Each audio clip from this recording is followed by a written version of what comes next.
ಈ ಪ್ರಶಸ್ತಿ ಸಲ್ಲಬೇಕಾಗಿರೋದು ಹಾಲು ಉತ್ಪಾದಕರಿಗೆ ಸಲ್ಲಬೇಕು ಹಾಗೂ ಎಸ್ ಟಿ ಸೋಮಶೇಖರ್ ನಮ್ಮ ಕ್ಷೇತ್ರದ ಜನತೆಗೆ ಸೇರಬೇಕು. ಪ್ರತಿ ಊರಿಗೂ ನಾನು ಒಂದು ಧ್ಯೇಯ ಇಟ್ಕೊಂಡಿದ್ದೀನಿ, ಸಹಕಾರ ಸಂಘ ಮಾಡಬೇಕು ಅಂತ. ಅದನ್ನ MLA ಅವರ ಆಶೀರ್ವಾದದಿಂದ ಅದನ್ನ ಈಡೇರಿಸ್ತೀನಿ.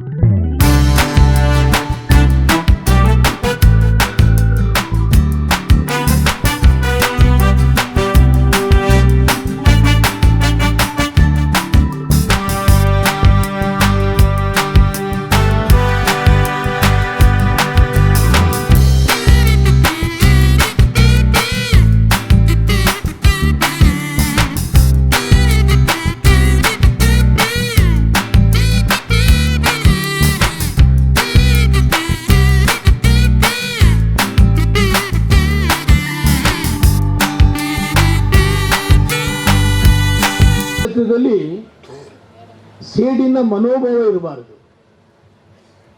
ದ್ವೇಷದ ರಾಜಕಾರಣ ಇರಬಾರದು. ನೀವು ಒಂದು ಕಡೆ ಜನಗಳಿಂದನೇ ಆಯ್ಕೆ ಮಾಡ್ತಕ್ಕಂಥದ್ದು, ನಾವು ಜನರಿಂದನೇ ಆಯ್ಕೆ ಆಗ್ತಕ್ಕಂಥದ್ದು. ಅದು ಸಹಕಾರ ಕ್ಷೇತ್ರದಲ್ಲಂತೂ ದ್ವೇಷದ ರಾಜಕಾರಣ. ನಾನು ಸಹಕಾರ ಸಚಿವರಾದಂತಲೂ ಎಲ್ಲ ಹೇಳುತ್ತಲೇ ಇದ್ರು, ಅವನ್ ತೆಗೆದಾಕ್ಬೇಕು, ಇವ್ರು ಕಿತ್ತಾಕ್ಬೇಕು, ಅವ್ರ ಕಿತ್ತಾಕ್ಬೇಕು. ನಮ್ಮ ಬಾಗಡಿ ಬಾಲಕೃಷ್ಣನ ತಮ್ಮ ಅಶೋಕ್ ಅವ್ರನ್ನ ಡಿಸ್ಕ್ವಾಲಿಫಿಕೇಶನ್ ಮಾಡಿ ಯಾವ ಎಲೆಕ್ಷನ್ನು ನಿಲ್ಲಬಾರ್ದು ಅಂತ ಮಾಡಿದ್ರು. ಏನು ಮೂರ್ತಿಯಲ್ಲ, ಆಗ ಬಾಲಕೃಷ್ಣ ಎಲ್ಲ ನನ್ನ ಹತ್ರ ಬಂದರು. ನಾನು ಕೇಳಿದೆ ಯಾತಕ್ಕೆ ಅಂತ. ಈ ಥರ ದ್ವೇಷದ ರಾಜಕಾರಣ ಕುಮಾರಸ್ವಾಮಿ ಅವರು. ನಾನು ಹೇಳಿದೆ, ಅಧಿಕಾರಿಗಳನ್ನ ಕೂಗಿ ಹೇಳಿದೆ, ಯಾವ ಅಧಿಕಾರಿಗಳು ಕೂಡ ಹೆದರಬೇಕಾದಂಥ ಅವಶ್ಯಕತೆ ಇಲ್ಲ. ಅವ್ರನ್ನೇನು ಡಿಸ್ಕ್ವಾಲಿಫಿಕೇಶನ್ ಮಾಡಿದ್ದೀರಿ ಅದನ್ನ ರದ್ದುಪಡಿಸಿ ಅವರಿಗೆ ಚುನಾವಣೆಯಲ್ಲಿ ನಿಲ್ತಕ್ಕಂಥದ್ದಕ್ಕೆ ಅವಕಾಶ ಮಾಡಿಕೊಡಿ ಅಂತೇಳಿ. ಅದಾದಮೇಲೆ ಅವರು DCC ಬ್ಯಾಂಕಿಗೆ ಆಯ್ಕೆ ಆದರು. ಸಹಕಾರ ಕ್ಷೇತ್ರ ಬೇಕಾದಷ್ಟು ಬೆಳೆದಷ್ಟು ವಿಶಾಲವಾಗಿ ಬೆಳೆದಕ್ಕಂಥ ಕ್ಷೇತ್ರ. ಕೃಷ್ಣಪ್ಪನವರು ನಮ್ಮ ವಿರೋಧ ಪಕ್ಷದಲ್ಲಿ ಇದ್ದಂಥ ಸಂದರ್ಭದಲ್ಲಿ ಅವರ ಇದನ್ನು ನಾನು ಅಬ್ಸರ್ವ್ ಮಾಡಿರಲಿಲ್ಲ, ಮಿಲ್ಕ್ ಸೊಸೈಟಿ ಅಬ್ಸರ್ವ್ ಮಾಡಿರಲಿಲ್ಲ. ಅದು ಹೋದ್ಮೇಲೆ ಗೊತ್ತಾಯಿತು, ಭಾಳ ವ್ಯವಸ್ಥಿತವಾಗಿ ಕಟ್ಟಡವನ್ನು ಕಟ್ಟಿದ್ದಾರೆ. ನಾನು ಮೂಲತಃ ಸನ್ಮಾನ್ಯ BL ಲಕ್ಕೇಗೌಡರು ನನ್ನನ್ನು ಈ ಸಹಕಾರ ಕ್ಷೇತ್ರಕ್ಕೆ ತಂದಾದ ಮೇಲೆ ಈ ಸಹಕಾರ ಕ್ಷೇತ್ರಕ್ಕೆ ಏನಾದರೂ ಮಾಡಬೇಕು ಅಂತಕ್ಕಂಥ ಒಂದೇ ಉದ್ದೇಶ. ಅದು ರೈತರ ಸಂಸ್ಥೆಗಳು. ನಮ್ಮಲ್ಲಿ ಯಾವುದೂ ಕೂಡ ಸ್ವಂತ ಕಟ್ಟಡ ಇಲ್ಲ, ಬೋರ್ಡ್ ಮೀಟಿಂಗ್ ಮಾಡ್ತಕ್ಕಂಥದ್ದಕ್ಕೆ ಅವಶ್ಯಕತೆ ಆಗ್ತಾ ಇಲ್ಲ ಅಂತಕ್ಕಂಥದ್ದು ಯಾವುದೇ ಇದ್ರೂ ಹೊಸದಾಗಿ ಕಟ್ಟಡ ಕಟ್ಟತಕ್ಕಂಥದ್ದಕ್ಕೆ ಅನುದಾನ ಕೊಡಬೇಕು ಅಂತೇಳಿ ಸುಮಾರು ಎರಡನೇ ಸಾರಿ, ಮೊದಲನೇ ಸಾರಿಗೇನೆ 13-18 ಕೂಡ ನಾನು ಚಾಲು ಕೊಟ್ಟಿದ್ದೆ.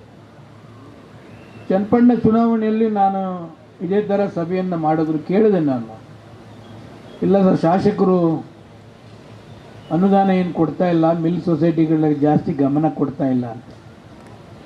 ನನಗೆ ಗೆದ್ದಾದ ಮೇಲೆ ಯೋಗೇಶ್ವರ್ ಅವ್ರಿಗೆ ಹೇಳಿದೆ ನಾನು, ನಿಮ್ಗೇನು 2 ಕೋಟಿ ಅನುದಾನ ಕೊಡ್ತಾರೆ, ಅದನ್ನು 1 ಕೋಟಿ ಅನುದಾನವನ್ನು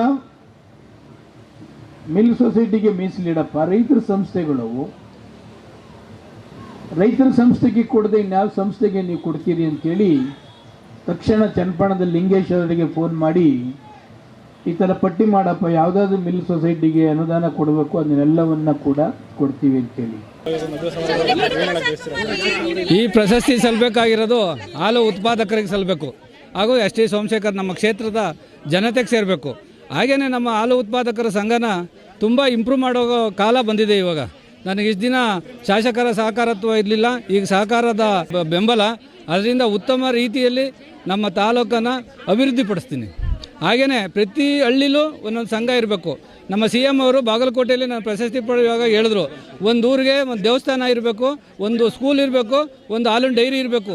ಅದೇ ಥರ ನಮ್ಮ ಯಶವಂತಪುರ ಕ್ಷೇತ್ರದಲ್ಲೆಲ್ಲ ಪೂರ್ತಿ ಪ್ರತಿ ಊರಿಗೂ ನಾನು ಒಂದು ಧ್ಯೇಯ ಇಟ್ಕೊಂಡಿದ್ದೀನಿ, ಸಹಕಾರ ಸಂಘ ಮಾಡಬೇಕು ಅಂತ.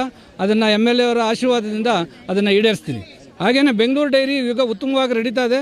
ಈಗ 2,500 ಕೋಟಿ ಟ್ರಾನ್ಸಾಕ್ಷನ್ ನಡೀತಾ ಇದೆ. ಅದನ್ನು 3 ಕೋಟಿ ಟ್ರಾನ್ಸಾಕ್ಷನ್ ಮಾಡೋಕ್ಕೆ ಎಲ್ಲ ರೀತಿಯ ಸಹಕಾರವನ್ನು ನಮ್ಮ MLA ಅವರು ಕೊಡ್ತಾ ಇದ್ದಾರೆ, ನಮ್ಮ ಒಕ್ಕೂಟನೂ ಕೊಡ್ತಾ ಇದ್ದಾರೆ. ಅವರೆಲ್ಲರಿಗೂ ಕೃತಜ್ಞತೆ ಸಲ್ಲಿಸ್ತೀನಿ. ರೈತರಿಗೆ ಗುಂಡು ಮಟ್ಟದ ಹಾಲು ಹಾಕಿ ಹೆಚ್ಚಿಗೆ ಹಸುಗಳನ್ನು ಕಟ್ಟಿ ಹಾಲಾಕೋ ವ್ಯವಸ್ಥೆ ಆಗಬೇಕು. ಪ್ರೈವೇಟಲ್ಲಿ ಹೋಗಿ ದುಡಿಯೋದು ಬದಲು ಆ ಊರಲ್ಲೇ 2 ಹಸು ಕಟ್ಟಿಕೊಂಡು ಅಲ್ಲಿ ಕೊಡೋವಂಥ ಸಂಬಳನ ಇಲ್ಲೇ ಸಿಗ್ತದೆ. ಅವರಿಗೆ ರೈತರಿಗೆ ಹಾಲಾಕೋ ವ್ಯವಸ್ಥೆಯನ್ನು ಮಾಡಿಕೊಂಡ್ರೆ ಅವರು ಕೊಡೋ ಹಾಲು 15,000-16,000 ರೂಪಾಯಿನ ಅಲ್ಲಿ ಖರ್ಚಾಗೋಕ್ಕೆ, ಅವ್ರಿಗೆ ಹೋಗೋಕ್ಕೆ ಬರೋಕ್ಕೆ ಊಟಕ್ಕಾಗೋಯ್ತದೆ. ಅದೇ ರೈತ ಆ ಊರಲ್ಲೇ ಮಾಡಿಕೊಂಡ್ರೆ ಅವರಿಗೆ ನಿರುದ್ಯೋಗ ಸಮಸ್ಯೆನೂ ಬಗೆಹರಿತದೆ, ಅವ್ರಿಗೆ ಉತ್ತಮವಾದ ಆರೋಗ್ಯನೂ ಇರ್ತದೆ, ಉತ್ತಮವಾದ ಜೀವನ ನಡೆಸ್ತಾರೆ ಅವರು.